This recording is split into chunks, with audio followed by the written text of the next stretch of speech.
प्रिय विद्यार्थियों, आज हम कृष्ण की बाल लीला का वर्णन करेंगे।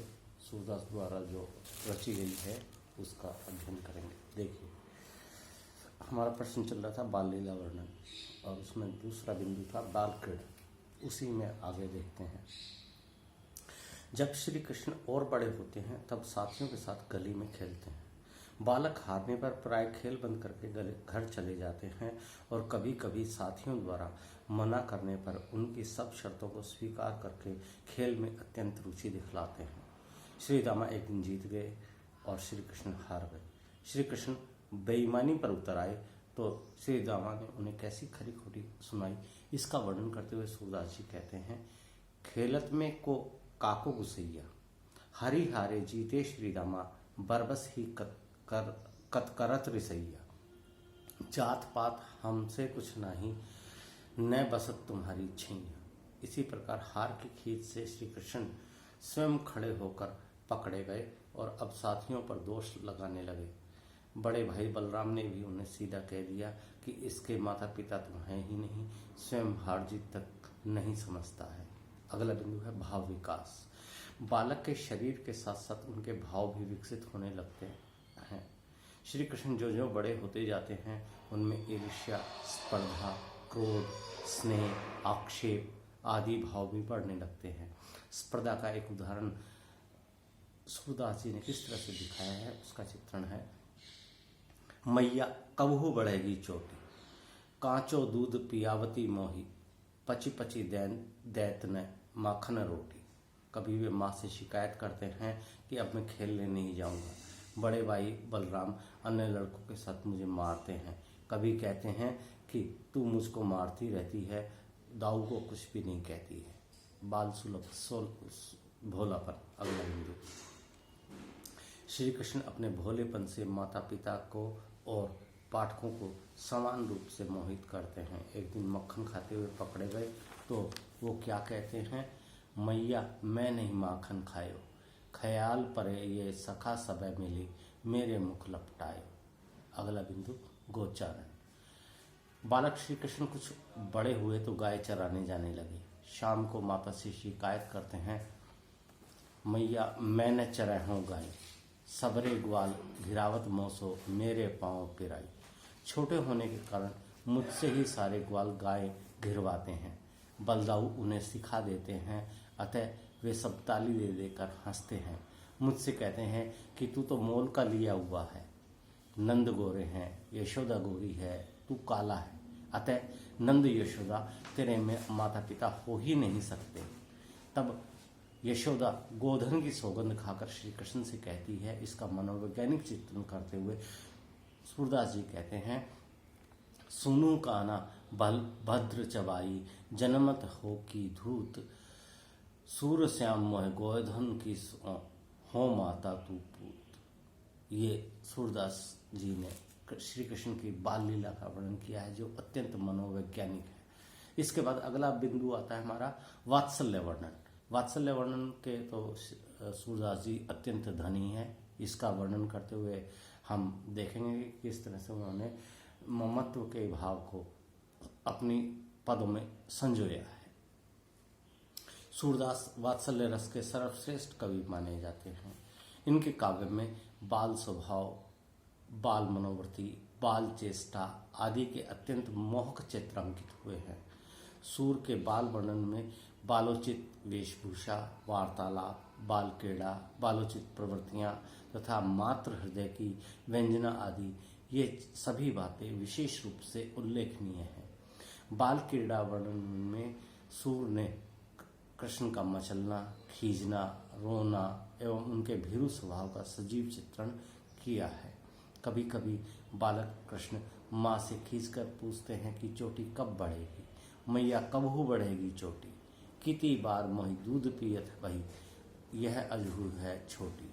कभी वे चोरी करते पकड़े जाने पर दूसरों पर आरोप लगाते रहते हैं, मैया मैं नहीं माखन खायो, भोर भयो गैयन के पीछे मधुवन मोहि पठायो, समझी पर सब ग्वाल बाल मिली, मुख सो लपटायो। कभी वे बलराम के चढ़ाने पर माता यशोदा से शिकायत करते हैं, मैया मोहि दाऊ बहुत खिजायो। मोसो कहत मौल को लीनो, तू जसमति कब जायो। इस प्रकार बाल स्वभाव की स्पर्धा एवं ईर्ष्या आदि मनोवृत्तियों का मनोवैज्ञानिक चित्रण सूरदास जी ने अत्यंत सहजतापूर्वक किया है। उन्होंने बालक कृष्ण की कौतूहल, जिज्ञासा, उच्च संकल्पता एवं चतुराई आदि मनोवृत्तियों का स्वाभाविक रूप में क्रमिक विकास दिखाया है। सूरदास ने श्री कृष्ण के किशोरावस्था के भी अत्यंत सुंदर चित्र खींचे हैं। वस्तुतः वे श्री कृष्ण की रूप माधुरी के प्रति विशेष अनुरक्त दिखाई देते हैं। वे कभी उनके पालने में झूलने का, कभी पाँव के अंगूठे को पीने का, कभी घुटनों के बल चलने का एवं कभी माखन रोटी मांगने का चित्र अंकित करते हैं। माता के हृदय की व्याकुलता, शंका, चिंता आदि भावों की व्यंजना भी सूर ने बड़ी सफलता के साथ की है। वात्सल्य रस के संयोग और वियोग दो पक्ष होते हैं। वियोग वात्सल्य के पुनः तीन भेद होते हैं: प्रवास को जाते हुए, प्रवास में स्थित और प्रवास से आते हुए। सूर के काव्य में वियोग वात्सल्य के ये तीनों रूप हमें सहज रूप से दिखाई देते हैं। प्रवास में स्थित वियोग वात्सल्य के अनेक सुंदर चित्र सूरदास जी ने अपनी इस रचना में अंकित किए हैं। जैसे यशोदा द्वारा देवकी को संदेश भेजने का वर्णन द्रष्टव्य है। संदेशो देवकी सो कहियो, हो तो धाय तिहारे सुत की, दया करत ही रहियो। उपटन तेल और तातो जल, देखत ही बज जाते, तुम तो टेक जानती वह हो, मौतऊ को आवे, प्रात उठत मेरे लाड़ ललड़ते ही, माखन रोटी भावे। कि मेरा संदेशा देवकी से कहना कि वैसे तो मैं तुम्हारी पुत्र की धाय हूँ, पालन पोषण करने वाली माता हूँ, जन्म देने वाली नहीं हूँ, लेकिन फिर भी मेरे ऊपर अपना दया, अपना रहम, अपनी कृपा, अपनी अनुकंपा बनाए रखना। क्योंकि कृष्ण को मैंने बड़ा किया है तो मैं उनकी स्वभाव को, उनकी प्रकृति को अच्छी तरह से जानती हूँ।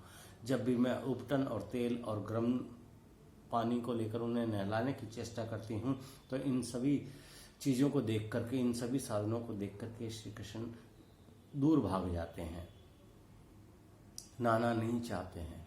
तुम तो टेक जानत हुए हो कि हे देवकी, आप तो अपने पुत्र, क्योंकि आपने उसको जन्म दिया है तो आप तो अपने पुत्र की आदत को अच्छी प्रकार से जानती होंगी, उसकी प्रकृति को, उसके स्वभाव से अच्छी तरह से परिचित होंगी, लेकिन फिर भी मुझसे कहते बन पड़ रहा है, मुझसे कहा जा रहा है कि प्रात उठत, सुबह उठते ही मेरे लाड़ लड़ते ही मेरे लाडले पुत्र को माखन रोटी भावे, माखन और रोटी खाना अच्छा लगता है, इसलिए इसी अनुसार उनका पालन पोषण मैंने किया है और ऐसे ही तुम भी उसका ध्यान रखना।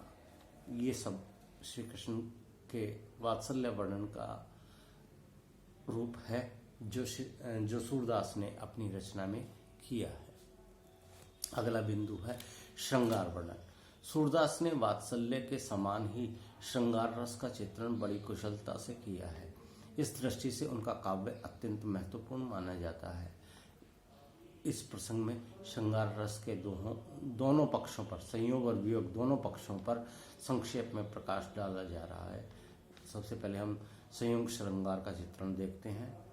समालोचकों का मत है कि श्रृंगार के संयोग और वियोग दोनों पक्षों का जितना अधिक उद्घाटन सूरदास ने अपनी बंद आंखों से किया है, उतना किसी और कवि के द्वारा ये सब करना संभव नहीं रहा है। इतना स्वाभाविक चित्रण किया है, मनोवैज्ञानिक चित्रण किया है। श्रृंगार का रस, राजत्व यदि किसी ने प्रस्तुत किया है तो वह है सूर ने ही किया है। सूर के प्रेम की उत्पत्ति में रूपलिप्सा एवं साहचर्य दोनों का योग है। बाल क्रीड़ा के सखा सखी जीवन यौवन के